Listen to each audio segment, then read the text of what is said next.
Hello, hello, good afternoon. Nope, it's still the morning. Almost. It's been a long day. We're going to let people trickle in. I know a few people are hanging out at the exhibitor showcase, but today we are going to be talking about pillars of the transition journey. A few people have said, what exactly does that mean? So what we're going to talk about today is kind of transitioning from being a younger kiddo with Duchenne or having a younger kiddo with Duchenne to early adolescence, teenage years, and adulthood. We're going to talk a bit about independence. We have some presentations. The first two presentations going to be focused a little bit more clinical focus, and then we're going to kind of move into lifestyle and living your life and thriving with Duchenne.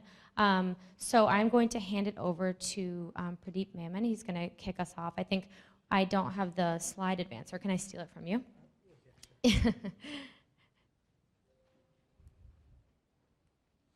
Great. So as you can see, we have some wonderful panelists here, and I will let them introduce themselves and talk about kind of their experience with Duchenne, and then we'll get into our presentations. At the end of this panel, so each speaker will have 15 minutes, and then we're going to have a Q&A. So please be writing down questions if you have some burning questions, but also let's just have a conversation. I think this is a small room. It's going to be intimate, and it's going to be a great opportunity for people to ask questions that you might not get to ask at clinic or in another group of people. So you're safe here. We're going to have a really nice presentation. So please kick us off, Pradeep. Thank you. Okay, great. Thank you. All right. Well, go to my first slide. This is my disclosure slides. So those of you who don't know me, I'm actually an adult heart failure transplant cardiologist and became very interested in the neuromuscular disease, especially in the DMD field, about 10, 12 years ago. And we started this neuromuscular adult clinic. It's grown pretty huge. I now follow about 1,000 patients with a variety of muscular dystrophies. And of course, DMD and DM carriers are a major part of my clinic. I also co-direct with Eric Olson our Wellstone Center, which is an NIH-funded center. So a little background about me. So this is kind of the overview of what I've been asked to talk about, the kind of transition of care. I'm going to be focusing a little about pulmonary, but mainly about cardiac care. And I'm going to end with a few slides of kind of the vision of the future, at least from how we see it at UT Southwestern. So transition of care from pediatrics to adults. And once again, I'm an adult cardiologist, and so I'm in this interface of this transition. So I don't think we have too many DMD young men here, but anyways, as we all know, DMD is a systemic disease and involves a variety of different organs, not only just the skeletal muscle, but as a DMD patient becomes a young adult, the lungs and the heart are the two major organs that are affected, and why it's very important to get care in those settings. So as you transition for the young men, it's very important that you're no longer a kid. You really need to take some of the responsibility of your future, and that's part of what I work with a lot of the patients and their parents. And to the parents, your son's no longer a kid. You have to allow this young man to kind of grow and take responsibility, and that's really critical as we transition from peds to adults. And of course, as you enter into the adult realm, it's very different than where there's comprehensive care in the pediatric MDA clinics. In the adult world, the clinics are spread out, but these are kind of the essential clinics that one has to worry about. Of course, the neuromuscular neurology clinic is really the focus and will be the focus in the future as we develop more and more therapies, as we heard in the previous session. Of course, PT and OT with PMR is very, very important, even as the young boy becomes a young adult. The endocrine clinic is also very important, from bone health to diabetes and hyperlipidemia. The gastroenterology clinic is also important because many of our patients will have issues with their GI tract. And of course, pulmonary and the cardiomyopathy clinic are really critical here. Over the last, I would say, 50 years, there's been dramatic change in longevity in DMD. You know, back in the 60s, very few DMD patients ever lived into their teenage or adulthood. And due to a variety of advances from the pulmonologists learning how to use BiPAP and CPAP in our patients, and the orthopedic surgeons putting Harrington rods to straighten up the back, that now in the 21st century, most of our DMD patients are living to 30s and 40s. Many of you may have heard my oldest was actually 52. But DMD remains a lethal disease, and this is an outlook of this was done by a Brazilian group several years ago, looking at survival versus age. So in the pulmonary clinic, you know, the two things that we have to worry about is looking at your diaphragm, because the diaphragm is oftentimes affected by DMD, and really getting a very full assessment of the strength. And we know that by looking at what's called the MIP, MEP through the PFTs.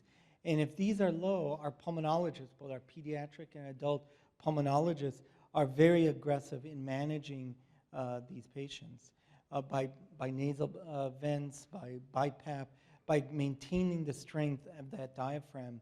And if the diaphragm is not kept healthy, eventually it's going to affect us in cardiology, because you're going to increase your pulmonary pressures, which puts more pressure on your right side of your heart, and your right side is going to start getting weak.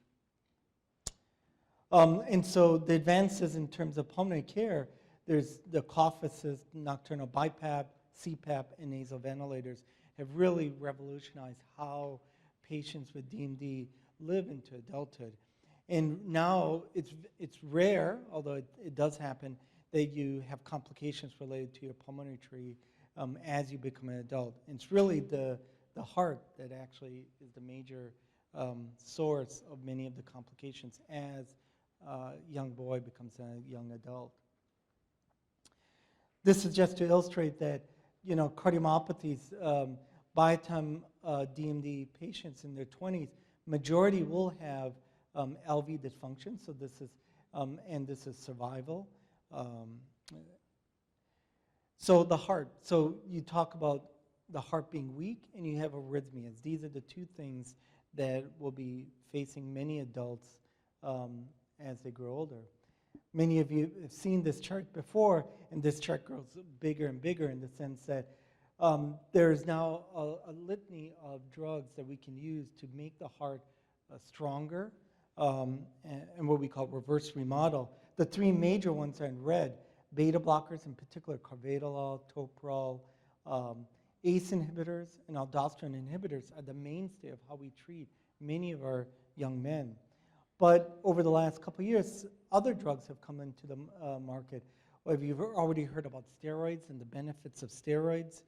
And then these three new drugs called ARNIs, Entresto, SGLT inhibitors, and Chlorinor, which many of you may not have heard of, but are the newer kids on the block that work in conjunction with these three drugs.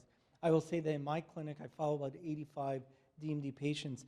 Many of my patients are on one of these added drugs. I'm very, very aggressive in managing their heart failure. And of course, defibrillators and LVADs are options in very select individuals. So this is our experience at UT in the sense of their cardiomyopathy. So when they transition to my clinic between 15 and 18 years of age. 2 of the 86 came to me with normal cardiac function. On optimal medical therapy, we've actually reverse remodeled and improved from a big baggy heart to a normal ejection fraction in 2 of the 86. 17, we were able to improve the cardiac function, but not get back to normal. And 43 have actually remained status quo. They haven't gotten worse, but they're still weak. Unfortunately, over the last 12 years, we've lost 22 of my patients, mainly to cardiac issues. Our experience, you know, at UT, we about 30 to 40% of my patients now live into their 30s and 40s and beyond. The ones that do expire, about 60% usually die in their sleep without any recent pulmonary issues. It's believed that the reason they died either was arrhythmias or pump failure. 30% will have infectious processes or sepsis, and another 10% is related to pulmonary issues. So even if patients on optimal medical therapy, some of them will progress. In my cohort, 6 of them have progressed, and we then talk about these artificial pumps, LVADs, which are kind of standard of care in other forms of cardiomyopathies. Currently, there's only one on the market that's approved. It's called a HeartMate 3. We actually have the longest living DMD that I'm aware of. He came to us from Children's at 18 years old, and he's still alive 9 years later. These devices essentially do what the left ventricle is supposed to do, and it helps pump the blood flow forward. But this device is not meant for everybody. This was a unique individual, and he's incredibly happy. We've actually talked about transplant, but he's very happy with quality of life. This is how small the device is, and it's planted into the apex of the left ventricle. So that's kind of what I'm talking about, heart and lungs, but I want to talk about also a little bit of the future. You've heard some of the future potential therapies. At Southwestern, we are an NIH-funded Wellstone Center, and our focus is really on developing novel therapies. We use our clinic to develop novel therapies, and this was a therapy that Eric actually was the main person driving this, where he develops models of DMD looking at CRISPR. Can we use CRISPR, molecular scissors and glue, to cure these patients? And we use data from our clinics where we phenotype these patients, and we feed back to Eric to develop these models both in mice as well as in dogs. And Eric, as you've heard, has now teamed up with Vertex to take it to the next step into clinical trials, which we still are a few years away. All right, so I want to give an example of how Eric has kind of developed this CRISPR technology. As you all know, there's about 3,000 to 4,000 different potential mutations that can result in the same disease. So it's really going to be impossible the way these techniques are made that you can cure every different mutation. And so he's identified kind of 12 hotspots in the DMD gene where essentially you have 12 different drugs that are working as scissors and glue to fix patients who have mutations in these selected areas, which covers about 80% of DMD patients. But as you heard earlier, you're essentially making a DMD into a Becker's because we are not able to restore the full dystrophin gene. And so an example is someone who has a deletion of 47 to 50. You don't form the mutation, and if you had a CRISPR that was able to bypass this, then you will have 46 to 52 and will behave like a Duchenne's Becker's patient. Why this is important is cardiologists, we are going to be seeing a lot of these patients into their 50s and 60s because we know Becker's patients with these mutations will develop advanced cardiomyopathy, but we have treatments for these.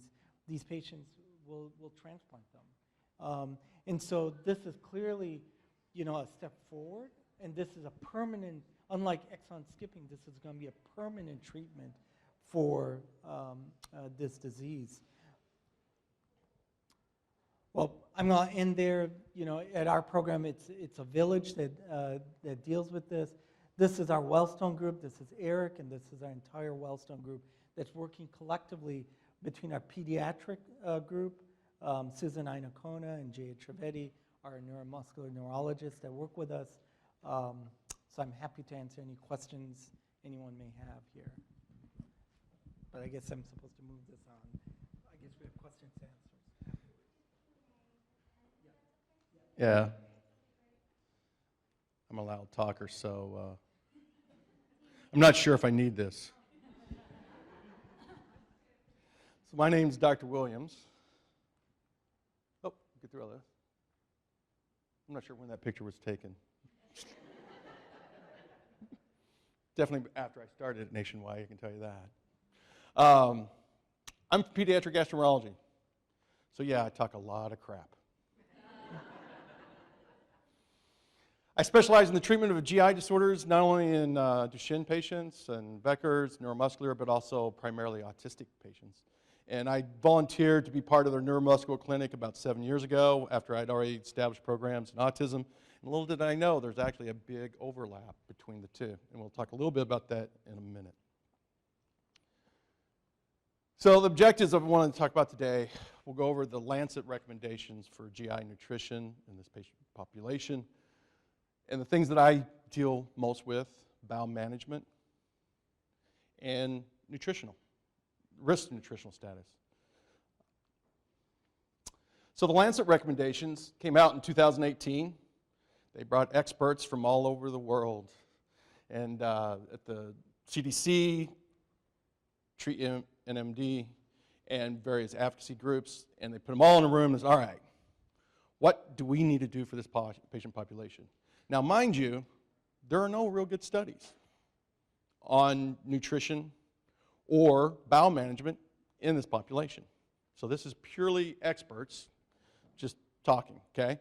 So they're good recommendations, don't get me wrong, but I just bring that caveat up because there's still quite a lot we don't know, and each patient's different. You really got to find out what works best for your quality of life. So, first thing, dietitian assessment. Now this, I think, is a no-brainer. From the very beginning. In fact, I think we should have dietitian assessments for every patient who goes to any doctor for any reason at all.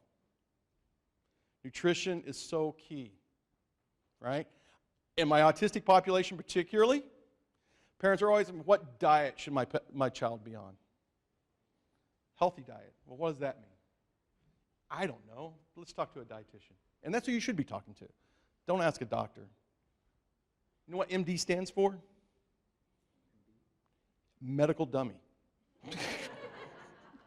You want to know about good nutrition? Find a good, qualified, trained, licensed dietitian. Okay? Not somebody who hangs out a shingle and says, "Hey, come and do my healthy diets," and things like that. But someone who's really trained on how to do it.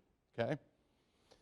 That should be done from the very beginning, not only for trying to avoid being overweight when you're on the medications with steroids and things, but particularly toward the end stages.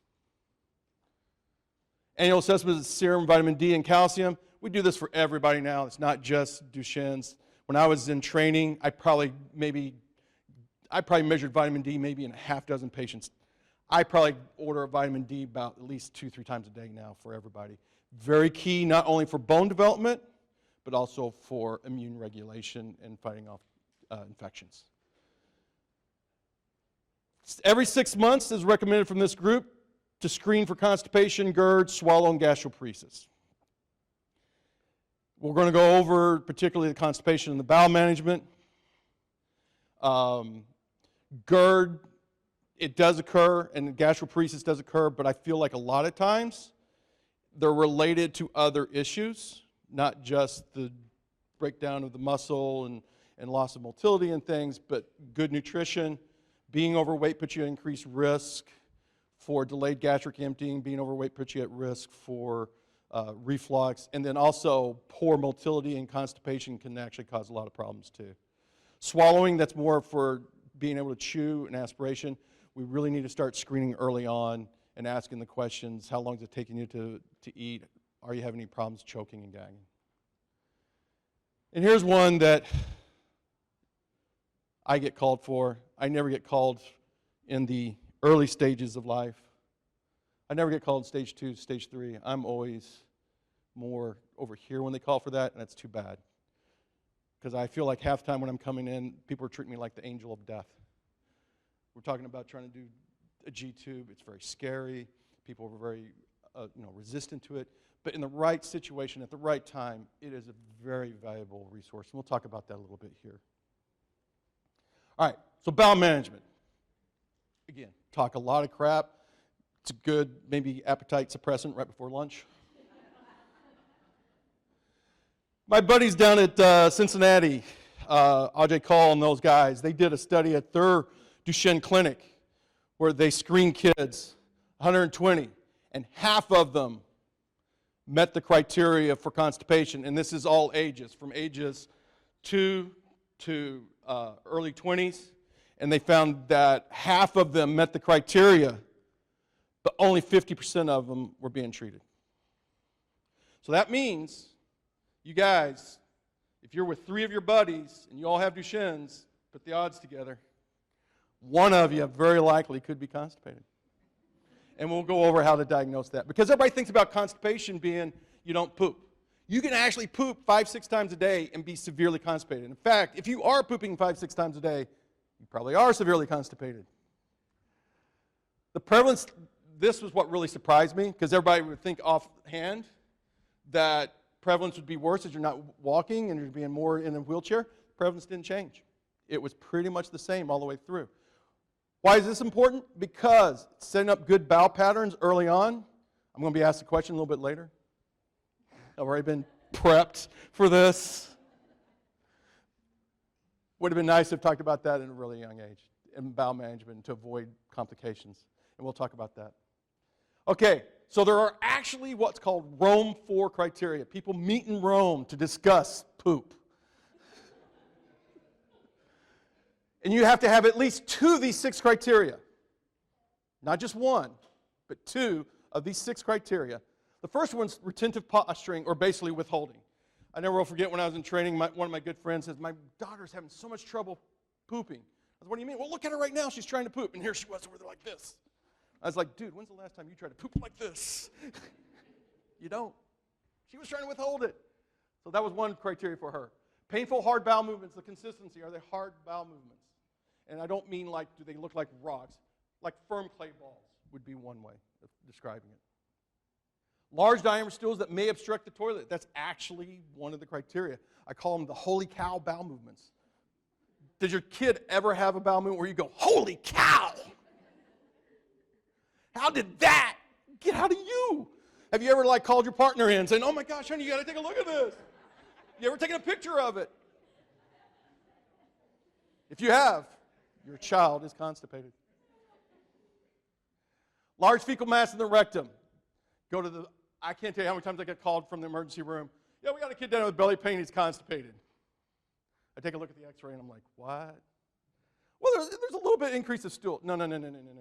It's not subtle. And I'll show you a picture here in a minute.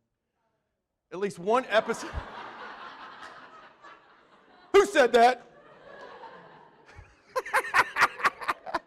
What do you say about this being an intimate room?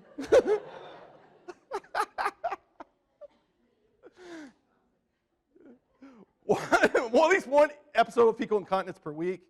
Parents always say, well, I just think it's because they're not wiping well. You develop a large mass in there, a lot of pressure, the stool leaks out. Last but not least, the frequency, 2 or 4 a week. So frequency has very little to do for me, unless you're doing 2 or less a week, okay? So, in those with Duchenne's, I have found that people are very reluctant to have constipation treated. In fact, I try to get away from saying constipation as much as saying bowel management. Because pooping can be very scary for somebody who's in a wheelchair. It can be very scary if you're having those big, large bowel movements. We're trying to improve quality of life. What works best for you? Are you dependent upon somebody to get to the toilet? Do you feel scared to sit on a toilet? Can you sit on a toilet? How do you have the bowel? There's so much more detail to it than in most clinics where you're like, okay, how often do you go poop? What do they look like? All these things. You really got to get into the quality of how is this affecting your life. Fear the bowel movements in public. If you're out in public, where do I go? Depend on others to have it. And being transferred and lifted. More than one young man has had a broken bone from being lifted from one thing to another. Treatment causes stool accidents. I hear this all the time. Well, we're having problems with constipation, but we put him on Miralax, and man, did he just have so many more accidents. Who's the kid said, oh no? Here we go. Here's a picture. So this is a young man that I've known now for about 6 years. We've gone through various different iterations of treating his bowel movements and bowel management. When he first came to me, they told me we stopped his Miralax because he was having too many accidents. And this was the x-ray I got the first day I met him. If you guys haven't figured it out, this is not normal. That is one large poop baby. All right, you're on my team now, bud. Good.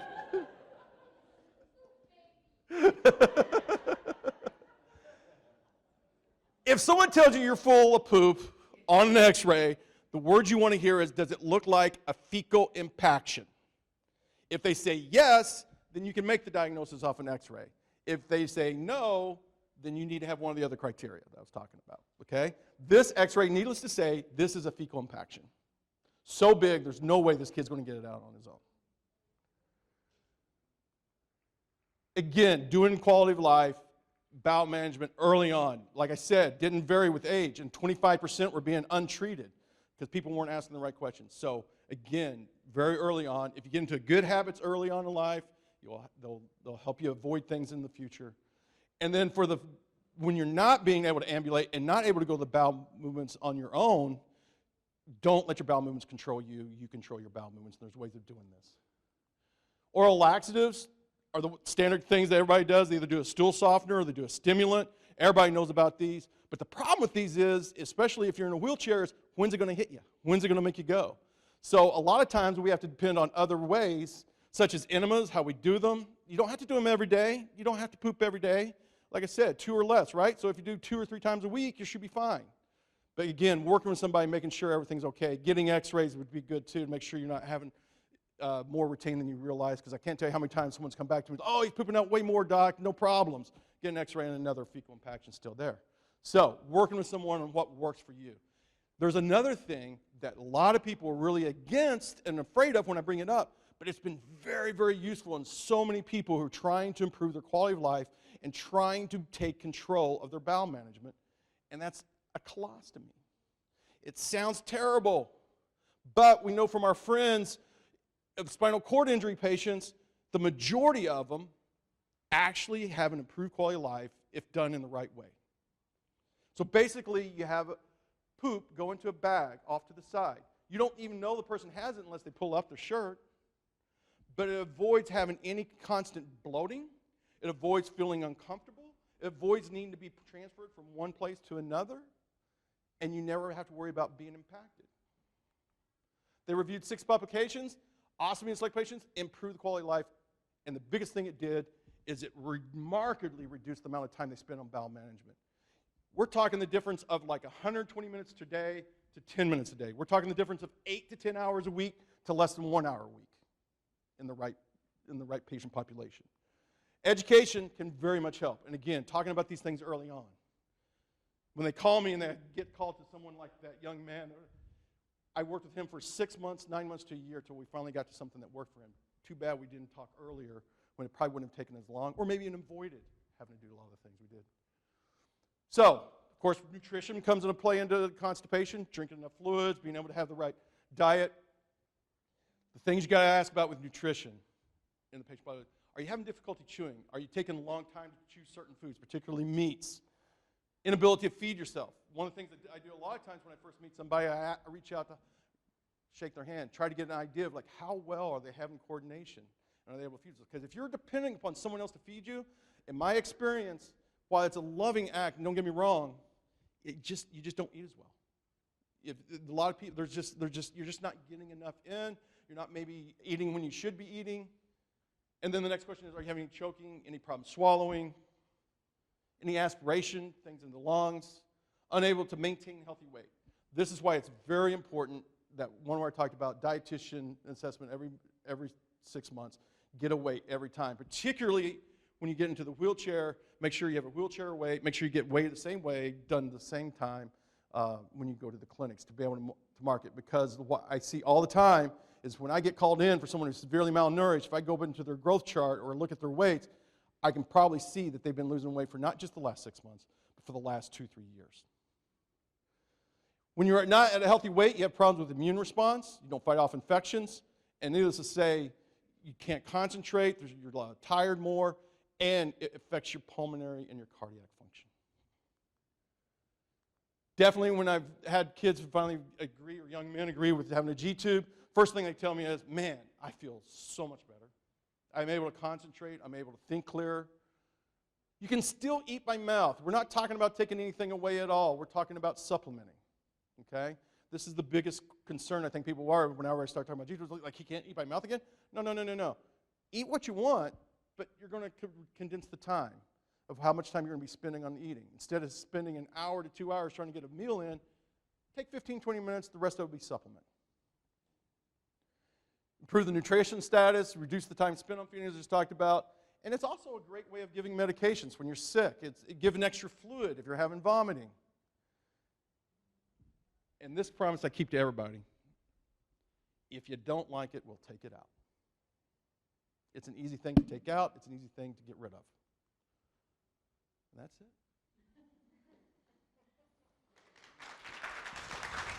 Oh, yeah. Watch out for the guy in the back. His dad's cool. Okay. I'm going to sit because I thought I was going to wear a microphone, and I have notes, and I have a clicker. And I'm sitting next to Hawkins. So, okay. I'm Jen Shumsky. I work with the Little Hercules Foundation, and that's me. Oh, that's my family. Just a little bit more about me. So, I live in Ann Arbor, Michigan. I have, with my husband Frank, I know, go blue, Seamus. That's my family. So that's my son Xavier. He is 20, lives with Duchenne, just finished his sophomore year at the University of Michigan. My daughter Erica, and that is, last year Xavier got a pontoon boat from Make-A-Wish. So that is when we got our boat. And yeah. Okay. So before I get too far into here, just so you know, this is not a one-size-fits-all presentation. All of us that live with Duchenne know that Duchenne affects the brain in many different ways, and we have to approach everything that affects our family in the best way that works for ourselves and our kids. However, as parents, we do need to step back and look at our kids from all sides and make sure that we're pushing them forward and supporting them rather than limiting them in our own thoughts and judgments. Obviously, our Duchenne sons and daughters are living longer, as he said, and you know, they're going to college, they're dating, they're getting married, they're having children. And these are realistic things that can happen, and the best thing we can do for our Duchenne sons and daughters is make sure that they are aware that these opportunities exist and are out there. So, so when to start the transition of care discussion? I think most clinics are doing this. You might see that it happens in the pediatrician office, but typically this transition to care discussion is going to be starting around age 12 to 13. You might see that many of your health portals around age 12, as a parent, you're going to lose access. Your kid has to set up their own health portal at age 12, and it's horrifying because you're like, my kid has no idea. But just be aware that that's going to happen. As your kids age and mature, you're going to want to encourage them to learn and take on more. You know, have them learn their medications. They might not learn the names, but they can say, I take the blue one for my heart. I take the white one for this. You know, have them learn their doctors, what specialty they see for what. You know, I see this doctor for my heart, this doctor for my muscles. And then just continue that as you feel it's appropriate. But by age 16 to 17, make sure they know how to make their own doctor's appointment. Work with them to make sure they understand that health portal, as that's where most of their health information is shared these days. Also, you know, at this age, they're going to have questions that they don't want you around in the room for. And usually the doctors are going to ask you to step out, but if they don't, initiate that. Make sure before the appointments you talk to your kids and say, you know, I realize you're 16, 17. They're going to have the same questions their peers do. Encourage them to think about questions before the appointment and then say, I'm going to step out for a while. And obviously for all specialties, they might not have those questions, but make sure they understand that maybe at endocrinology, they have questions about growth. At the pediatrician, they might have questions about sex, things like that. So just be aware of that.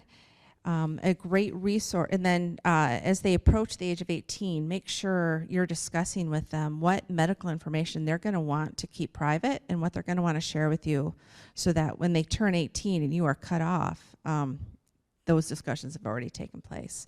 A great resource is the website gottransition.org. And I realize I didn't put that on my slide, but it's gottransition.org. We'll talk about all the different stages of transitioning. And then, of course, why is this important? Obviously, for the majority of kids with Duchenne, but not all, diagnosis is no longer something that we need to look at as a childhood death sentence. We are now raising our Duchenne sons and daughters to be managing a lifelong critical illness, which is a very much a shift in this paradigm that we need to, help them. We need to set them up to be successful to face this challenge. As parents, we're always going to be there for our kids, whether they have Duchenne or not. But we need to let them know that we believe in them, we're here for them. We need to be their first cheerleader and support rather than to be their first defeatist or cynic. Those ears are always listening or have access to our social media, whether we want them to or not.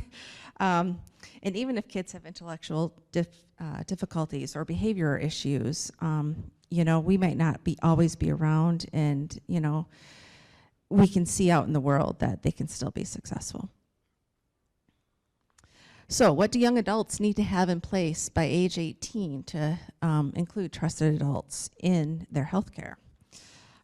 So if your child wants to include you, or any siblings, future spouses, significant others, once they turn 18, there are things that are going to need to be in place. And I do say I'm not a lawyer, I don't play one on TV, but just so you're aware. The first thing is if you or your physician have concerns about your child's ability to make their own decisions or be responsible for themselves, I encourage you to find local legal resources about obtaining guardianship or supported decision making, because there's a lot of implications involved in that that will affect Social Security, paid caregiver benefits.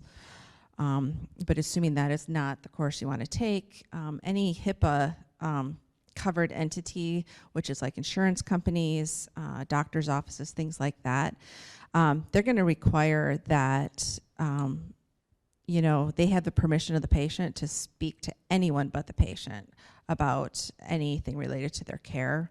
And you're going to find each organization has a different policy on that. Some, will be willing to take verbal permission on the phone on a one-time basis. Some are going to require that you have their specific form signed. So if you're going to, even try to make an appointment for your child, they may say, nope, not going to happen. Others will allow you to do that. If you're just trying to make a phone call to the insurance company, one thing you can do is do a 3-way call with your child, which will also allow them to learn how to do that process, or at least just get permission from them on the phone. For long-term ease of communication, you might want to look at something more like a healthcare proxy, which is a document that names you as the agent or proxy for your child to either make healthcare decisions for them or to be able to make appointments and whatnot. Another option is a medical power of attorney, which is a signed witness legal document where someone designates another person or persons to make healthcare decisions for them. Not all power of attorneys include this medical portion, so you can get a dual power of attorney that covers both business and medical decisions, financial. This is something we did for my son with his permission. that allows us to assist him with his banking, things like that. There are power of attorneys out there that are only initiated if the agent is viewed as incapacitated also. There's just so many options out there. And then finally, the other option, there's something called a living will, which is a document that states the specific types of medical care that a person wishes to receive if they're no longer able to make their own medical decisions due to an illness or if they're permanently unconscious. This is something that, says, do they want CPR? Do they want breathing tubes, feeding tubes? Just to be aware, though, not all states recognize living wills, or they have different rules related to that. So all these things fall under the category of advanced directives. You usually, when you go to a doctor or a hospital, they say, do you have advanced directives in place? Do you want more information about advanced directives? So you've probably all been handed something regarding those. And not all these things are things we're all comfortable talking about. There's no, easy way to have these discussions sometimes, but I think we do need to face this reality for all of us, not just our kids with Duchenne. There's no, sometimes there's easier ways to bring them up. In my family, I had a brother-in-law who had a sudden heart attack, and it was one of those things where he passed away, and at dinner, we all just kind of went around the table saying, what would I like? What would you like to do? At your funeral. And it just so happened my brother-in-law, a week before he died, was out for a drive with my nephew, and a Rush song came on. And he was like, oh, my brother-in-law, he's like, oh, when I die, I want this song at my funeral.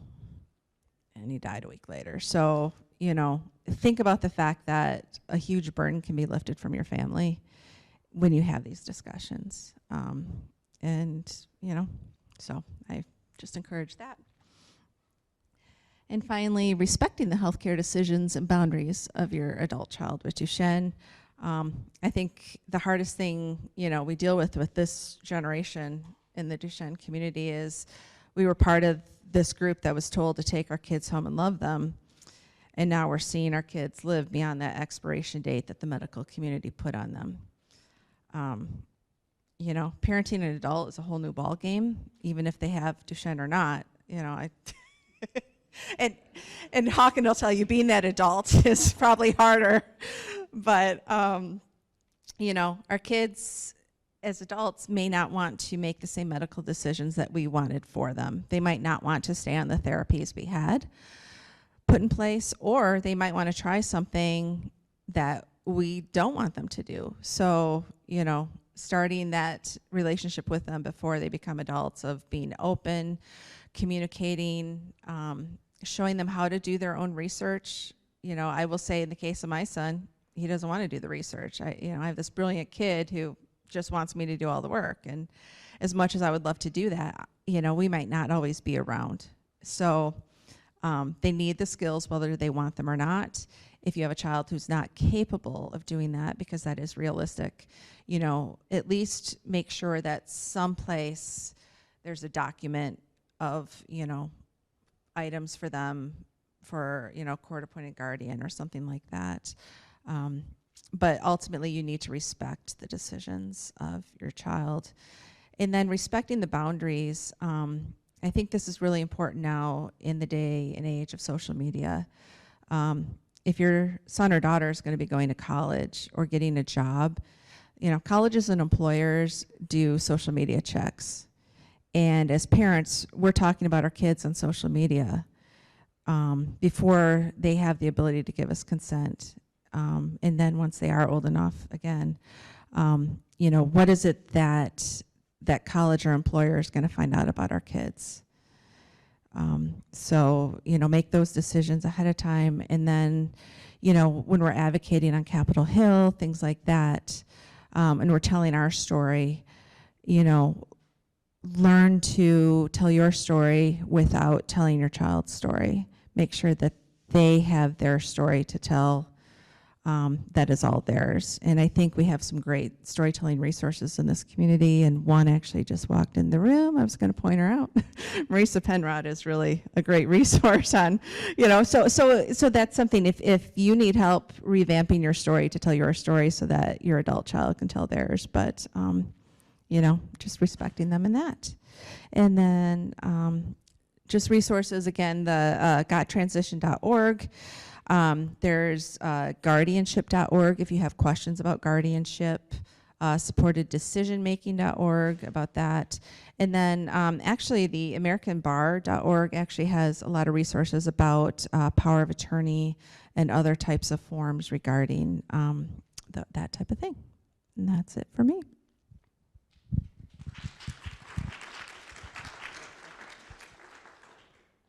Thank you so much for that. Oh, hi. I'm going to kind of make my way to the middle here so you guys can see me better and raise my chair up a little bit. Oh gosh, that's a bright projector. Okay. I don't know how you did that. Do you have the clicker? Thank you to all of our panelists for the amazing information that we just got. I feel like it's a lot to think about, and it could be overwhelming a little bit, but again, those resources are great, and we're here to answer any questions or remind you of anything that you need reminding of. So I'm going to talk a little bit about everything else, kind of like the lifestyle aspect of it, and going off to college and having a job and starting work and all of these fun things that, like as we were saying, as we're living well into adulthood, that we can participate in. And so, just a little bit about me again. My mom and dad started cured Duchenne, so that's why I'm here. And I am also a full-time journalist. I am a features writer for BioNews, and I write for 44 disease-specific websites, including muscular dystrophy. And I write a column as well called Hawk's Eye View, so you should all check that out if you haven't already. Yeah, so I was diagnosed with Duchenne at 5, and I'm 25 now. I graduated from USC in 2019 with a degree in journalism, and I also do some freelance work for the Washington Post, writing about video games and esports, which is one of my passions, so I'm really excited that I'm able to do that full time. Oh, and then I have a little thing. I don't know how I hit play. Do I just click? Oh, there we go.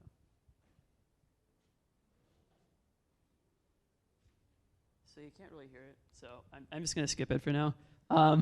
You can check it out later. So basically, CBS did a special about me on writing about esports and kind of the STEAM, the science, technology, engineering, art, and math aspect of it, and so I talked a little bit about that. So I'm going to go over a little bit about health, school, social aspects, career, finding a personal care assistant, and independence and communication. So all these are very important in transitioning into adulthood. So I like to say wellness comes first, and these are kind of some of the things that I've learned as I've gotten older and progressed with this condition. So I want to say discipline is something that is really important in terms of being as healthy as you can be. That includes eating well and not eating fast food every day. Obviously, we can eat fast food every now and then, but weight, having a stable weight is important, because if you're heavier, it's going to make things harder for you to move around and such. So there's that. Also, in terms of getting enough rest, that's me with Patch, my dog, just snuggling. But I have that to point out that it's really important to get rest. For me, it's like 9 to 10 hours of sleep a night. That seems like a lot, but for us guys who do Duchenne, we get tired or more tired. I should correct my grammar there as a journalist.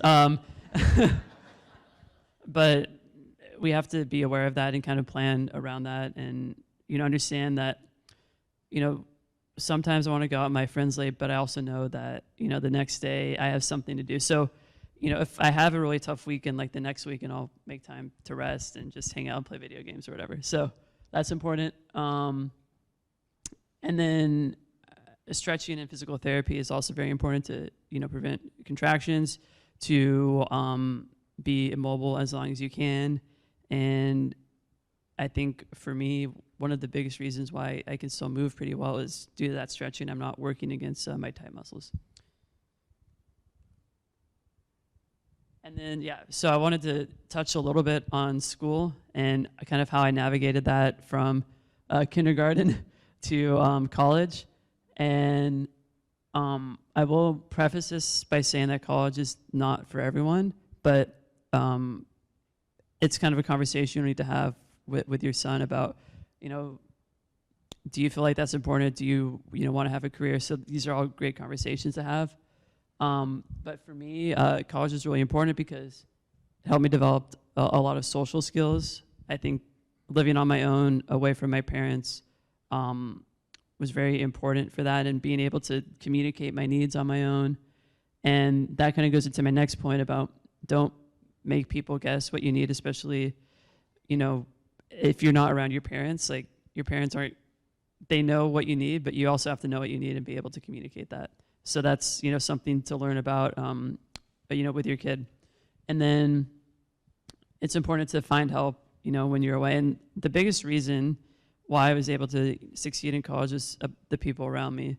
Now, Justin and Patrick talked about this in their keynote speech about letting other people help you and having them find joy doing that. And so it takes a village, and you have to be willing to be open and accept help. And that's honestly the hardest part for me, but it's really important, and it'll allow you to, do what you want to do. And so for me, it was, when I was in elementary school, having teachers help me. I remember my dad fashioned this backpack for one of my teachers to carry me in Yosemite for my 8th grade trip. And so I was able to go on the hike with everyone else. We can talk more detail about that after if you're interested in that. Other students, I lived with 13 guys at USC my junior and senior year, so they were, kind of briefed on the whole situation and willing to help. And we kind of had a sign-up list, okay, who's helping me make my bed today? Who's helping me take out the trash today? Who's helping me cook, etc. And then, it takes a lot of work, definitely, to be able to live independently. But for me, it's worth it because I can build those relationships, and I feel like I can really experience what the world has to offer. And then, this is something that is important, is in making friends wherever you go. I will say it's a lot harder as someone with Duchenne when you're in a power chair all the time and everyone else is kind of standing.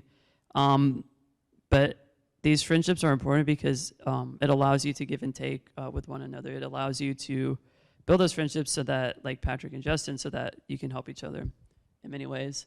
The first being involved in your community. For me, Boy Scouts was something I was involved in from a young age, and thankfully my dad was able to put me on his shoulders a lot of that time and take me around. But even if you don't have parents that are able to do that, there's a lot of workarounds and ways that the Boy Scouts get around. Merit badges like personal fitness, obviously we can't do that, but I might be able to track nutrition and such to get around that. And then I was also involved in high school with the newspaper. I encourage everyone to try it out, see if you like it. It was a great way for me to focus on what I could do with writing and really meet other people that were interested in that. And I think what it boils down to is meeting people that have similar interests to you and really building those relationships from there. My dad talked about this in the introduction, but it's really the onus is on you to go first, as much as it's unfair, which I understand, but sometimes people don't really know how to interact, and once they realize you're just a person like them, I think it really breaks the ice a lot. And then following up with people and staying connected with people is important because people will fall away from you if you're not consistent, reaching out to them. It sucks that it works like that, but I found that you can lose friends if you're not actively engaged with them, and it's like growing. It's like gardening. You have to really tend to that to let it grow and flourish. And also planning ahead is very important in terms of trying to get together with people. I tend to be a very last minute planner, so I'm inviting a bunch of people to hang out, but none of them can make it because they do it the day before and they already have plans. So something to keep in mind. And then, all of this is kind of leading to living independently. But I quickly wanted to preface this by saying independence looks different for everyone. My version of independence might be different from someone else's version of independence, but for me, it's really being able to make your own decisions. And for me, it's living on my own, but for someone else, it might be making their doctor's appointments or, allowing their parents to help them. So there's all different ways that we can look at this, but that's kind of what I'm saying. But, finding a job, it doesn't have to be like a high octane, Wall Street job or anything like that. You can if you want. I mean, I'm not discouraging anyone from that, but just to give you a purpose and something to do and to be able to have your own income and finances to do with what you want is, it's empowering in a way for us. We, don't have control a lot over our physical situation, but at least that gives us control over something, gives us a purpose to work towards. I can say for me personally, working for BioNews and writing about the rare disease community is really encouraging. Sometimes I don't want to do it, but I find that when I actually finish, my article and get it turned in and get it published, it's so rewarding. So anything that you can find to do that, to really, be involved in your community in some way is important. And then, living arrangements. Again, you can live at home and still be independent. For me, I recently chose to kind of have my own place, and I was able to do that by finding a roommate. I took a long time to find a roommate that was the right fit for me, that could help me when my caregivers weren't there. And I don't know if I talk about this in the slides next, but I do have 2 assistants that I found that help me a couple hours in the morning, a couple hours at night. So, someone will come in the morning, get me out of bed, get me in the shower, then help me make breakfast and do, general things like that. Someone will kind of cook dinner for me at night and get everything ready. And so during the day, I'm kind of on my own, but again, I have, a village of people that I can call if there's an emergency, if I need help. And so really cultivating that list of people that you can really call on is very important. And communication is king, in my opinion, because like I said earlier, people don't know how to help you if you don't tell them how to help you. So that's very important. Oh, I do talk about it. Okay. Developing a schedule is really important for me, and we talk, especially as we have more control over our medical situation. There's a lot to remember. You can't try to remember it all on your own because that's going to set you up for failure. What I do is set reminders on my phone. I'm like, okay, I remember I have to do this. Let me put it in my phone before I forget it, and just develop systems and strategies and habits that kind of automate it in your head for you. So kind of going more detail about personal care assistant, which is what a PCA is. I spent a lot of time, a couple months, trying to find someone on various platforms. My parents weren't thrilled about me using Craigslist, but surprisingly, it turned out pretty well. And I found a veteran who did healthcare, and he was great. And signed him up, and it's different state by state, but you can get assistance to pay them.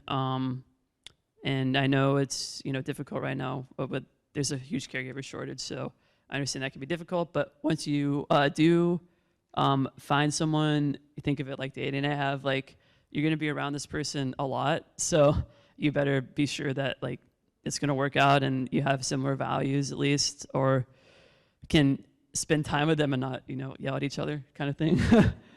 And just because it's their job doesn't mean you should treat them any different as if it's your parent helping you, because it's a two-way street. You want to make them happy to come and help you, right? And you don't want to be angry at them or push them away, because that's just going to make it more difficult for everyone. And if they're not going to want to be there, and if they're not going to want to be there, they're not going to do as good of a job. So that's very important. And yeah, just some last ending tips here. Definitely life is a journey, but stay in each and every moment and enjoy it as much as you can. And there's hard parts to it, and with the hard parts, there's fun parts, and there's so many opportunities, especially as you kind of grow your network and are more comfortable with asking people for help. And, for example, recently I went to Seattle on my own, and I had 2 friends that were willing to help me, and I really kind of walked them through what I needed, and they were super okay with it. So it's about building trust with those people and really being able to let go of that independence a little bit, even if it's difficult. So if I'm feeling overwhelmed, I like to focus on one step at a time. Okay, let's do one thing, then do the next thing, and then you kind of sort of get into a rhythm, and it makes everything feel a little bit easier. Make sure to breathe. Like, if that helps me a lot, if I'm feeling overwhelmed, just inhale and exhale, do that a couple times. It's okay to take breaks, and it's okay to give yourself grace if you feel like you're not measuring up to your peers. Like, it's okay. Like, you're dealing with Duchenne, like you're dealing with something that they aren't. So that's something I struggle with, but it's really important to be okay with, not doing anything for a day, taking a break. Find what makes you happy and really pursue that. A lot of that has to do with traveling for me, and video games, playing video games with friends, and just hanging out that way. Again, lean on other people and be willing to ask for help. That's probably the hardest thing that I've had to come to terms with, but it's important, and it allows you to do a lot of things that you wouldn't normally be able to do. And I think for me, prayer is really important. My faith really grounds me and gives me peace. I know not everyone has that, but you can either meditate or just find your peaceful place and go to that. And that is it. Thank you so much, everyone.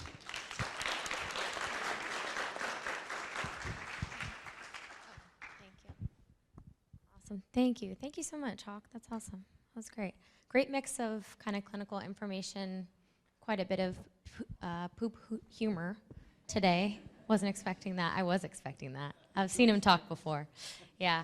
And then, some kind of administrative and lifestyle tips. So what a wonderful combination. Thank you all for being here. We have a couple more minutes. Only a few more minutes, though, so we're going to have to take just a few questions here, and then if I could put my speakers up to it, maybe if you still have some burning questions, you could grab them during lunch or grab them during a break and pick their brain on that. But I'd love to see a show of hands, maybe get one of our first questions rolling. Don't be shy. Don't be shy. We'll start with Deborah. Proud mom. No, thanks. I'm just thinking, talking about nutrition and how important it is, and I know that there's, drugs and stuff to help through with constipation, etc. But I would love for Håkan to talk about some dietary habits that he's stumbled upon with a little encouragement that I think have really made a big difference in helping him stay healthy. Great. Thanks, Deborah. I knew she was going to pick on you. All right, so dietary habits, Håkan. What can you tell us? I think I know what she's talking about. Okay. Are you talking about your kale salads? Yeah, okay.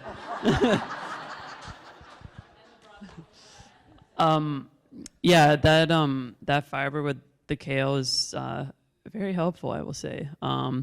It makes a huge difference for me, like, mentioning just feeling better and, more energized. I think being, regular in that and, going, 2 or 3 times a week or even, a little bit more than that, I think really makes a difference. And so for me, it's really trying to not have so much bread and cheese and not too much pizza, because that really stops me up. But also, if you do, balance it with, fruit and vegetables, because that really is important. And, vegetables don't taste good, but they're good for you. So, I mean, it is what it is, but it's worth it to feel better, in my opinion. So, Mindy? Thanks, Hawk.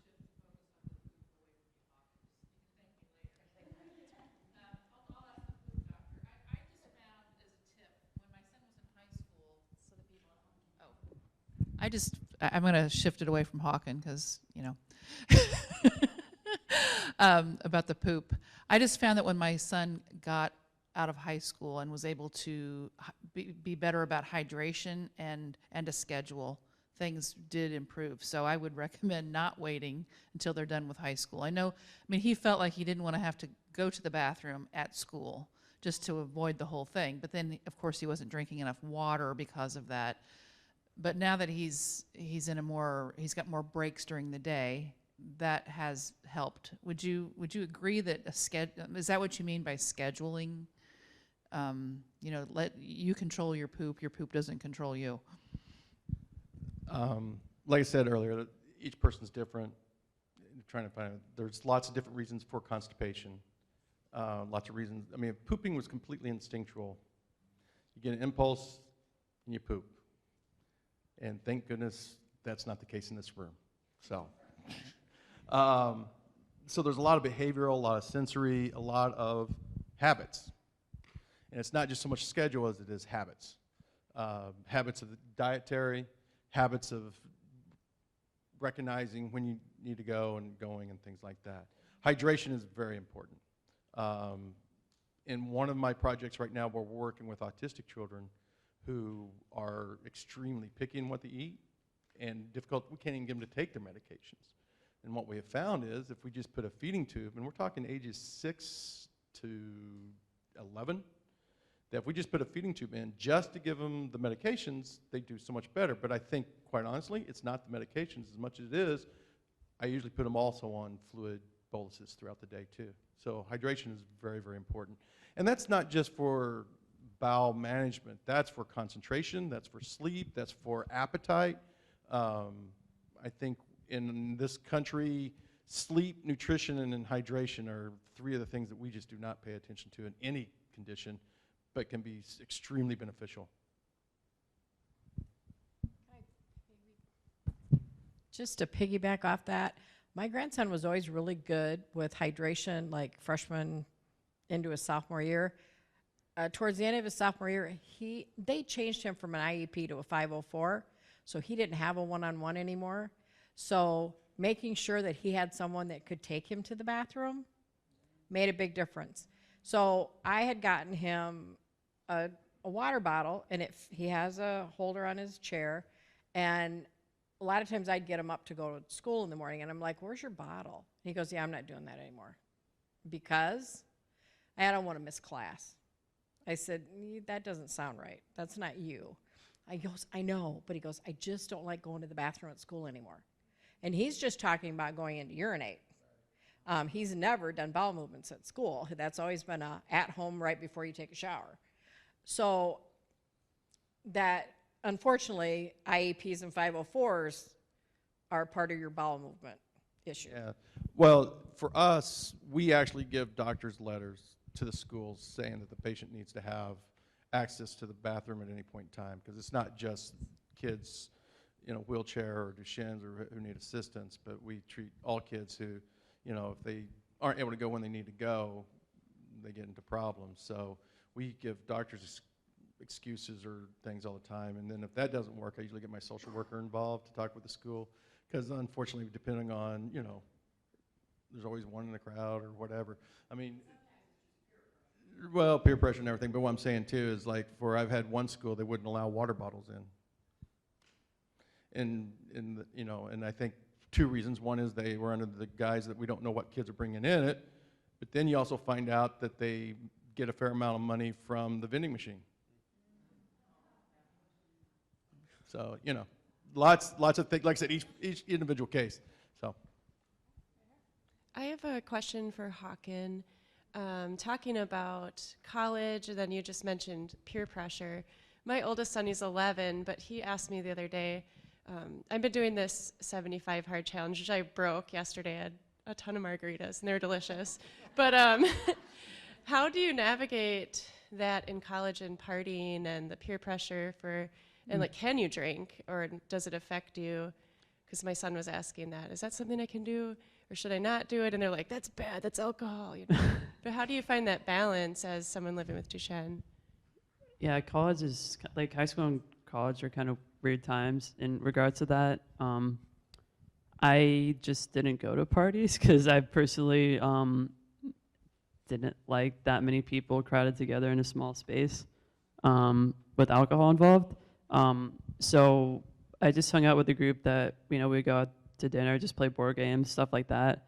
I don't think there's anything wrong with drinking a little bit. My perspective is I am taking a lot of medications and I don't want to, overexert my liver in any case. And I also don't want to drink so much that I lose the ability to control myself in a way, and then I might end up falling or hurting myself or doing something stupid. So it's definitely something you can do, but there's also a lot of opportunities to not be involved in that and still enjoy yourself. And I will say, once college is over, like I notice my friends, don't really drink as much to get drunk anymore. They're just kind of, socially drinking, and I feel like that in that case, you can definitely participate in that. Does that answer your question? Okay.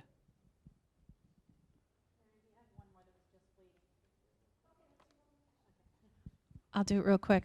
Hi, Hawken. Good to see you. I have. I'm hoping you can just share maybe some tips with parents in the room. So when you're talking about transitioning into adulthood and all the incredible independence that you have, I think as parents we're so used to managing the care of our boys and facilitating everything that they do and having oversight and, quite frankly, a lot of control. Mm-hmm. How do you, and I'm standing right here next to your lovely mom, and I'm not letting her have the microphone. How would you gently and lovingly and compassionately, coach parents in the process of, as you transition to adulthood, helping us let go?